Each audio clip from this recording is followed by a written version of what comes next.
I'm going to talk a little bit about digitalization and what you'll see a lot of parallels in what you heard earlier today about cargo and other things. And let's just dive into that. I want to look at some cargo trends first. What you see is that it's come up all afternoon here about e-commerce growth. And e-commerce, of course, in itself is a digital product. It's a digital experience, but the minute you hit that button on Amazon, somebody gets out of a chair and starts picking up parcels, and they have to move them around the world with a lot of different stages in between. The increase in e-commerce is a massive challenge for companies, both on the e-commerce side, but also on the recipient side. For example, customs may be receiving twice as many parcels tomorrow than they did a year ago. That's a big problem, and digitalization really helps them in predicting these flows and handling the information that they have to handle. Another big trend, of course, is sustainability. It's been mentioned a few times. But if you think about it, air cargo is not just taking parcels in an airplane or cargo and then delivering it in an airport. It's the whole supply chain. It's from the manufacturer to the consignee on the other side of the world. There's a lot of parties in between, as we'll see a little bit later. And the ability to understand their environmental impact together and individually really helps us to optimize the environmental impact and reduce it. Another one that's a big one currently is capacity fluctuations. We've seen the chart earlier about what happened during the pandemic. But even post-pandemic, we've seen the geopolitical issues and freight having to find new routes around the world. The ability to understand what those routes are, how to adapt quickly to them, requires very clear information about where the problems are, where the capacity is needed, and how you respond to that. So again, digitalization is a big tool in the toolkit for airlines to deal with that. And lastly, and a little bit surprisingly, perhaps technology itself is having a big impact on cargo.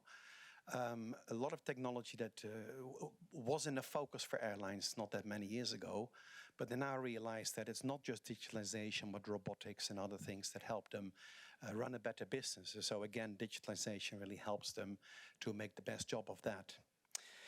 Let's look a little bit at what we're really talking about. We often talk about data, and it's easy to think of data as some commodity that you can buy by the kilo, but that really isn't what that is.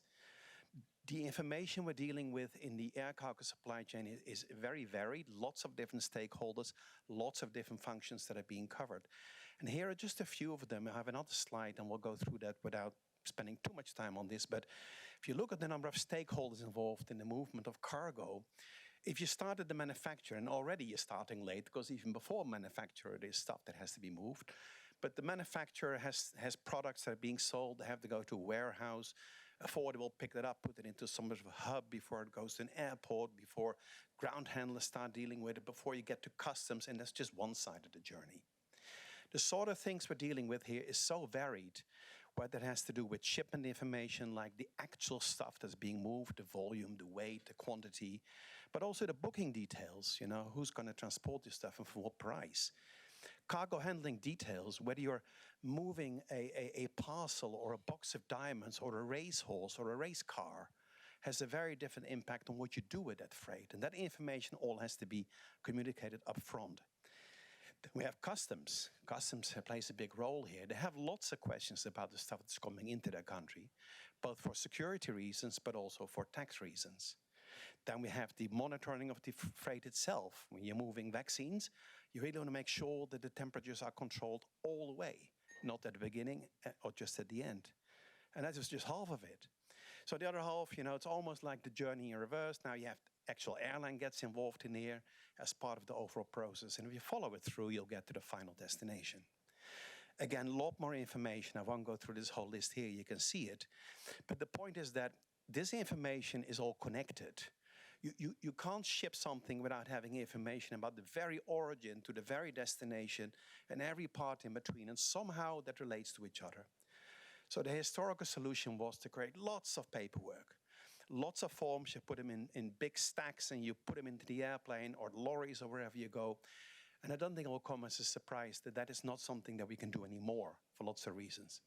And so the challenge of somehow making this information available at every step of the way for every stakeholder is something that's been a very, very big focus for the airlines in the last 50 years, to be honest.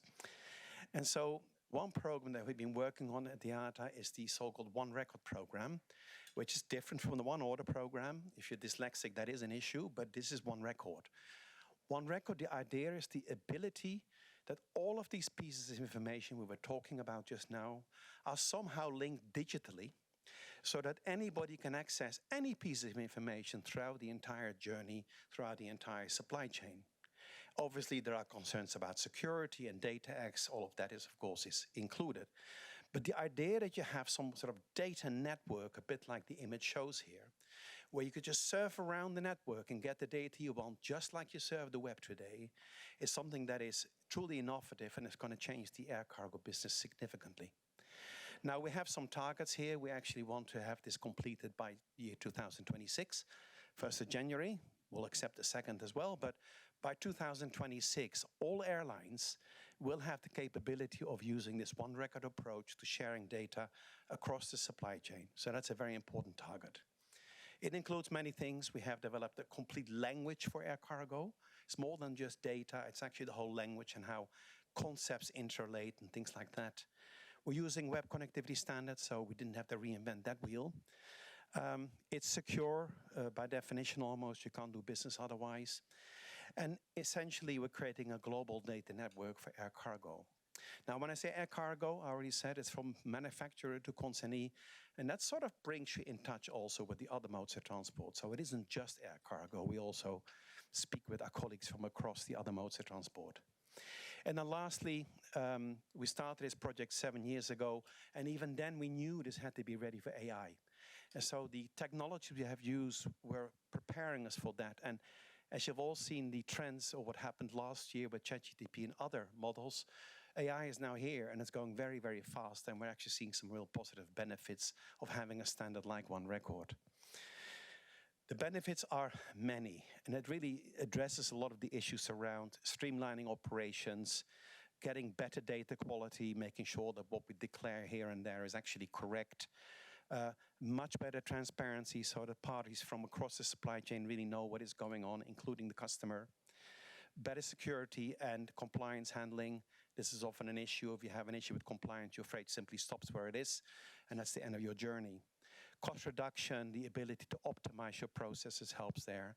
Customer service, customer experience, sustainability, and the last one is actually really important, which is interoperability.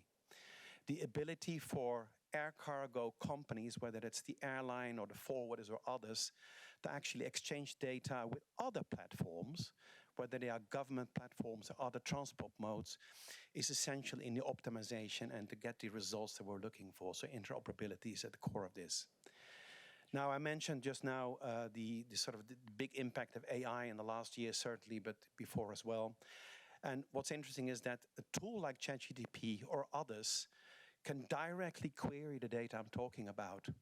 That is something that, of course, when we started this project, we didn't know that would come. We expected it would, but we didn't know when or how. And this just works out of the box. You can actually query this data just like you would talk to a customer service agent. So instead of saying, well, where does this shipment come from and go to? It's going from AMS to SIN. It will tell you the whole story of Amsterdam and Singapore if you want to, because, of course, these AIs can help you with a lot more information.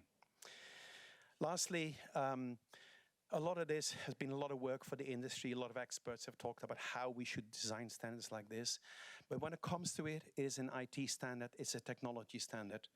So we organize hackathons twice a year now. The last one was in Doha just a couple of weeks ago. And during these hackathons, we bring together a couple of hundred programmers, business experts, who then innovate on the spot, 24 hours, 48 hours to come up with great ideas. And the last one, we had some 18 teams participating. I'm not going to talk you through everything they did, but there's a couple I want to highlight. One, really clarify the concept of how do you actually deal with AI. And the way that they projected it was that it's a conversation, just like we used to have with real people. And instead of just filling in forms like we're now getting used to and annoyed that we have to do the job of the bank or someone else, You have a conversation and say, well, I want to move my dog. Okay, very good. The last time he moved, you gave me this certificate. Is it still valid? Yes, it's still valid. What does IATA say about the regulations for movement? And so these AIs actually on the spot during this hackathon, they integrated the complete system to have that conversation and to make a booking and to actually initiate that transport. So that was really nice. Another one was actually from a team from Turkish Airlines that used the experience of the earthquake in Turkey to realize that there were so many areas where this supply chain can do a better job, that they actually came up with some quality tools to improve the transport of goods, in this case during a crisis, but really in any type of transport. That was actually very inspiring to see how they use their experience and the real world in order to use technologies like One Record and artificial intelligence to do a better job.